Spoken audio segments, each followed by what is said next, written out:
Now that we're at the U.S. Open, a LIV tournament is in the books. Rory McIlroy, of all people, wins the first PGA Tour event that's running concurrent with the first ever LIV Tour, and he shoots a 62. He wins. He talks about how he's not got one career win more than Greg Norman or someone else, right? He mentions, and so where do things stand going into the U.S. Open week between these two tours, Alan?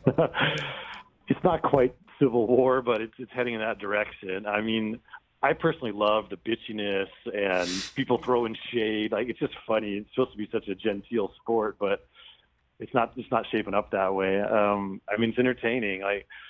But it's also very personal. I think Rory's comments made that clear because, if he doesn't want to go to Saudi Arabia, he doesn't want to take their money. But if they poach a lot of the top players, it devalues his whole career. Like, he can go and win Jack Nicklaus's memorial, but if all the best players aren't there, it's just not that much fun for Rory. So I think he recognizes this is going to have a direct impact on his tour career and all that stuff. So, Rory's kind of established himself as the conscience of the sport, and so it comes from a very healthy place. But there's also, he's made a business decision, which he's going to align himself with the PGA Tour and its sponsors, and so he's fighting hard for what he believes is right, and but he also, this is his career, and so he sees that if the tour is in a precarious place, if they lose their players, the whole thing could become AAA baseball very quickly. So it's a very fraught moment in golf, and it's very chaotic, and it's very interesting. So. I don't know if you were flying home or where you might have been when Jay Monahan appeared in the booth with Jim Nantz over the weekend.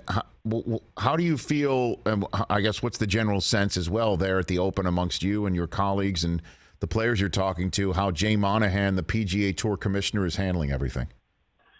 Yeah, I did. I was over Greenland at that point, but I did watch it after the fact. And, Jay is taking this very personally. He was sort of seething with indignation, and he's trying to make this into a moral argument, and saying no one ever had to apologize for being a PGA Tour member and that sort of stuff. And it's a losing argument. The players have already voted with their feet and their pocketbook. They've been playing in Saudi Arabia for years. They play in China, where there's actual concentration camps. They play in Qatar. They play in United Arab Emirates. They go where the money is. The players have made that very clear. So Jay's trying to shame them and guilt trip them. It's just not going to work.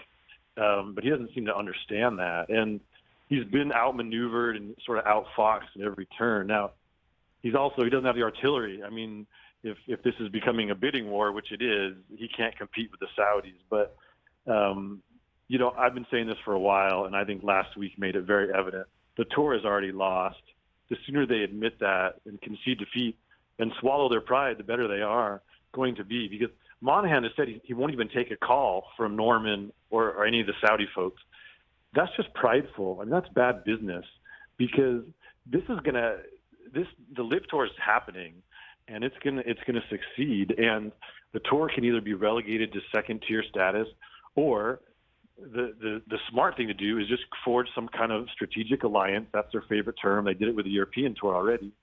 Absorb the LIV events, put them all in the fall when there's not very many good PGA Tour events anyway, and then allow the players to maintain their tour membership. They can also cherry pick the LIV events, and then it's the best of both worlds for the players. They get to go back to Pebble Beach and the Riviera and all their favorite places. They get to cash in at these big money LIV events. For the PGA Tour, it's a win. They strengthen their schedule. They get to keep their stars. Now, and it's for the Saudis, it's a huge win because they're legitimized by the PGA Tour, which is obviously has a very proud, respected organization. So everybody wins. Golf fans get maybe more good tournaments, but that requires the tour to admit that they've already lost, and they're very loath to do that because they've drawn this line in the sand that we're the good guys and they're the bad guys, and that's a hard negotiating position to be in when you villainize the other people. So I think Monahan's going to have to figure this out.